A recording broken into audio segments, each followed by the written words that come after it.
नमस्कार। ये आकाशवाणी पटना है। अब आप अभिषेक दास से प्रादेशिक समाचार सुनिए। पहले मुख्य समाचार। केंद्र सरकार ने जनगणना 2027 के लिए 11,718 करोड़ रुपए के बजट को दी मंजूरी। एयरपोर्ट अथॉरिटी ऑफ इंडिया के महाप्रबंधक भूदेव सरकार ने कहा, पटना हवाई अड्डे से 16 दिसंबर से विमानों का परिचालन हो जाएगा सामान्य। ईओयू ने पाटलिपुत्रा सेंट्रल कोऑपरेटिव बैंक के विकास पदाधिकारी भावेश कुमार सिंह के 6 ठिकानों पर की छापेमारी। और बिहार के वैभव सूर्यवंशी ने यूथ क्रिकेट के वनडे मैच में एक पारी में सबसे अधिक 14 छक्के लगाने का विश्व रिकॉर्ड बनाया। अब समाचार विस्तार से। केंद्रीय मंत्रिमंडल ने जनगणना 2027 के लिए 11,718 करोड़ रुपए के बजट को मंजूरी दे दी है। सूचना और प्रसारण मंत्री अश्विनी वैष्णव ने आज नई दिल्ली में कैबिनेट की बैठक के बाद संवाददाताओं से बातचीत में ये जानकारी दी। उन्होंने बताया कि जनगणना 2 चरणों में कराई जाएगी। यह देश की 16वीं और आज़ादी के बाद से 8वीं जनगणना होगी और इसके तहत जातिगत गणना भी कराई जाएगी। सेंसस 2 फेजेस में होगा। फेज 1 में फोकस रहेगा हाउस होल्ड्स के अंदर क्या एमिनिटीज हैं, हाउसिंग कंडीशन कैसी है, कच्चा घर है, पक्का घर है, घर में कितने रूम्स हैं, किस तरह से घर में कोई व्हीकल है, घर में इलेक्ट्रिसिटी कनेक्शन कैसा है। That will be the base for phase 2, जिसमें बहुत इंपॉर्टेंट है demographic, socio cultural and economic parameters का इन्यूमरेशन किया जाएगा पूरी जनसंख्या का। ये फरवरी 2027 के हिसाब से किया जाएगा, भारत के कानूनों के हिसाब से। श्री वैष्णव ने कहा कि यह पहली डिजिटल जनगणना होगी। एंड्रॉयड और iOS दोनों मोबाइल एप्लीकेशन के माध्यम से डेटा संग्रह किया जाएगा। श्री वैष्णव ने कहा कि इस काम में 30 लाख कर्मियों को लगाया जाएगा। जो प्रोविजन है डेटा के प्रोटेक्शन का, that all those precautions will be taken. The entire digital census system has been created as a very robust, digitally sound way of doing things. उसमें बहुत ध्यान रखा गया है डिजिटल डेटा प्रोटेक्शन का रिलेटेड मैटर्स के लिए। एयरपोर्ट अथॉरिटी ऑफ इंडिया के महाप्रबंधक भूदेव सरकार ने कहा कि 16 दिसंबर से पटना हवाई अड्डे से विमानों का परिचालन सामान्य हो जाएगा। पटना हवाई अड्डे पर संवाददाताओं से बातचीत में उन्होंने कहा कि इंडिगो उड़ान संकट से उत्पन्न स्थिति अब धीरे धीरे सामान्य हो रही है। काफी हद तक अभी नॉर्मलाइज हो गए इंडिया पे जो सिचुएशन हुए थे। अभी जो फिलहाल आज के डेट में कैंसिलेशन 5 है, वो भी धीरे धीरे खत्म हो जाएंगे। 16 तारीख से मैंने इंडिगो से बातचीत किया हुआ है अभी, तो 16 तारीख से नॉर्मल हो जाएंगे सारे। मुख्यमंत्री नीतीश कुमार ने आज नवादा जिले के रजौली के चिरेला गांव स्थित प्याडा के निर्माणाधीन औद्योगिक क्षेत्र का निरीक्षण किया। श्री कुमार ने रजौली के फुलबड़िया में बन रहे फ्लोटिंग सोलर पावर प्लांट का निरीक्षण किया। मुख्यमंत्री ने जीविका दीदियों से संवाद कर उनके रोजगार के बारे में भी जानकारी ली।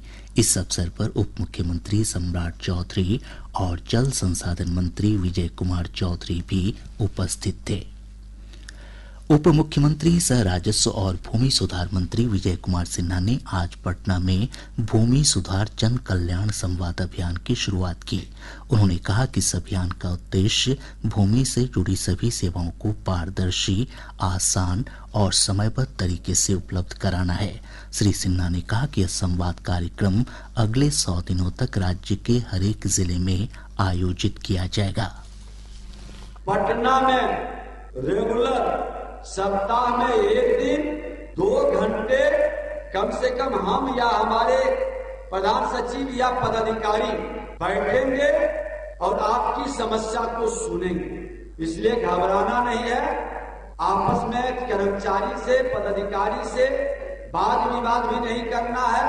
सामने बोलने में किसी तरह का परहेज या झंझट लगेगा, अलग से भी हमसे गोपनीय ढंग से मिलकर के आप आवेदन दे सकते हैं। केंद्र सरकार ने कहा कि पिछले 10 वर्ष में देश में फसल उत्पादन में 44% की वृद्धि हुई है, जो एक महत्वपूर्ण उपलब्धि है। आज राज्यसभा में प्रश्नकाल के दौरान पूरक प्रश्नों का उत्तर देते हुए केंद्रीय कृषि और किसान कल्याण मंत्री शिवराज सिंह चौहान ने ये जानकारी दी। मुझे बताते हुए खुशी है कि 2014 के बाद 2024 तक 44% उत्पादन बढ़ा है। 44% जो अपने आप में एक रिकॉर्ड, और वो उत्पादन बढ़े इसके लिए नए बीज, नई टेक्नोलॉजी, नई कृषि पद्धति सबका उपयोग हो रहा है। श्री चौहान ने कहा कि सरकार किसानों को 2 लाख करोड़ रुपए की उर्वरक सब्सिडी प्रदान कर रही है। साथ ही प्रधानमंत्री किसान सम्मान निधि के तहत 4 लाख करोड़ रुपए से अधिक की राशि सीधे किसानों के खातों में हस्तांतरित की जा चुकी है।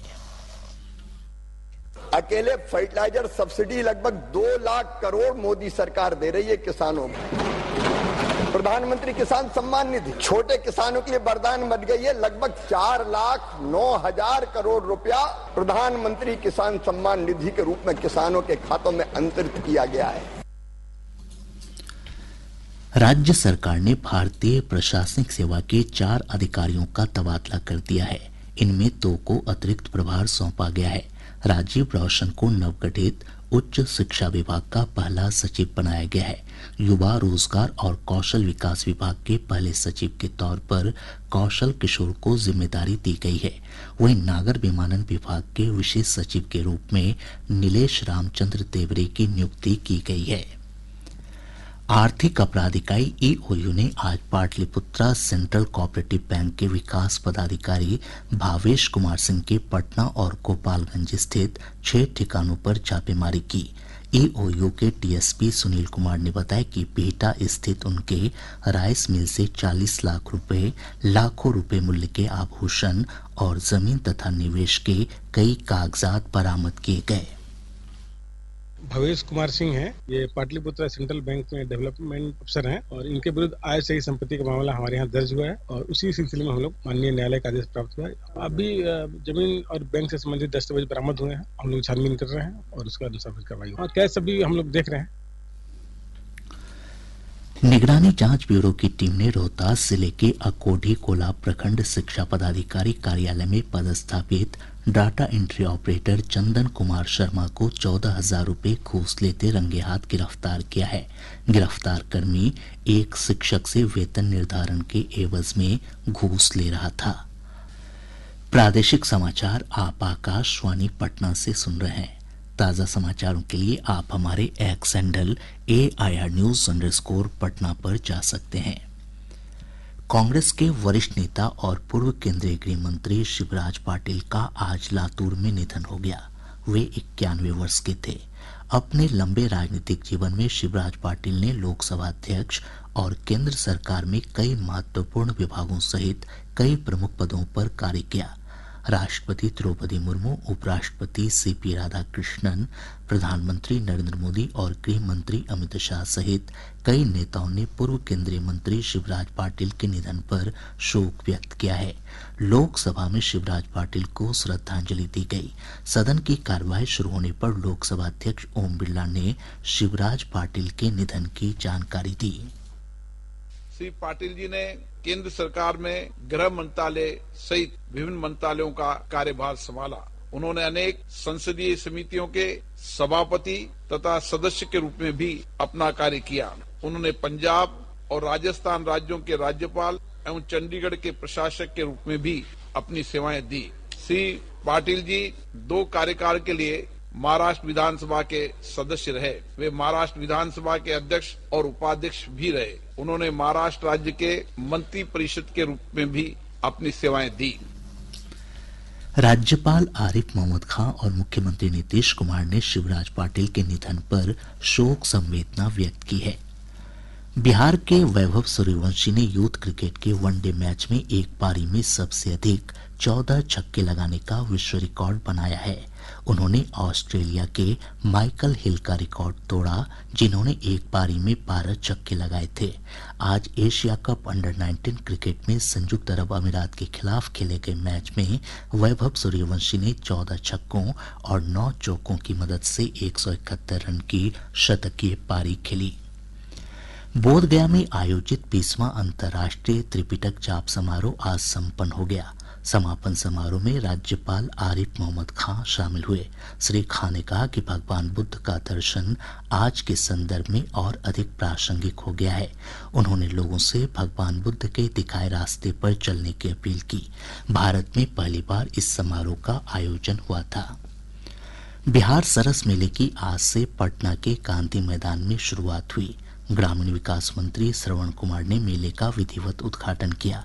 यह मेला 28 दिसंबर तक चलेगा। मेले में 25 राज्यों की आजीविका समूह से जुड़ी महिलाएं भाग ले रही हैं। मेले में हस्तशिल्प, लोक कला और देसी व्यंजनों के 500 से अधिक प्रदर्शनी सह बिक्री स्टॉल लगाए गए हैं।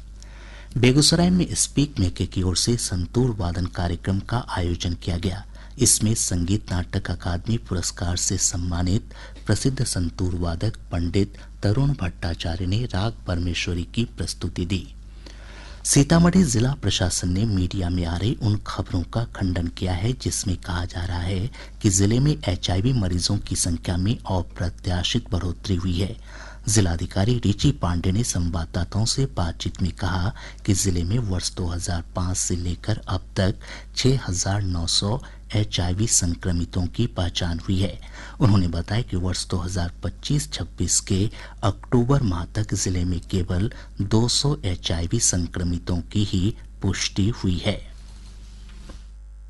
जैसा कि आप लोग जानते हैं कि विगत कुछ दिनों से सोशल मीडिया पर कुछ भ्रामक न्यूज प्रसारित की गई कि यहाँ सीतामढ़ी जिला में एकाएक 7400 जो व्यक्ति हैं उनको HIV से संक्रमित हुए हैं और साथ ही साथ उसमें 400 स्कूल के बच्चे भी हैं। सबसे पहले तो मैं आपको बताना चाहता हूँ कि जो आंकड़ा 7400 का बताया जा रहा है, पहली बात तो ये गलत है। ये आंकड़ा 6900 है और ये भी उन संक्रमित रोगियों की पहचान है जो 2005 से की गई। तो 2005 वर्ष से लेकर 20 साल 2 दशक के ये अंतराल में ये आंकड़ा है। आज की तिथि में उसमें 4,958 ही रजिस्टर्ड पेशेंट्स हैं जिनको नियमित रूप से जिनका उपचार भी चल रहा है। इधर बिहार एड्स कंट्रोल सोसाइटी की 3 सदस्यीय टीम ने जिले का दौरा कर HIV संक्रमण की स्थिति की समीक्षा की। अधिकतम और न्यूनतम तापमान में गिरावट आने से ठंड में बढ़ोतरी हुई है। मौसम विभाग से प्राप्त जानकारी के अनुसार पिछले 24 घंटों के दौरान 7.9 डिग्री सेल्सियस न्यूनतम तापमान के साथ समस्तीपुर का पूसा राज्य का सबसे ठंडा स्थान रहा। मौसम पूर्वानुमान में कहा गया कि अगले 2 से 3 दिनों के दौरान तापमान में किसी विशेष परिवर्तन की संभावना नहीं है।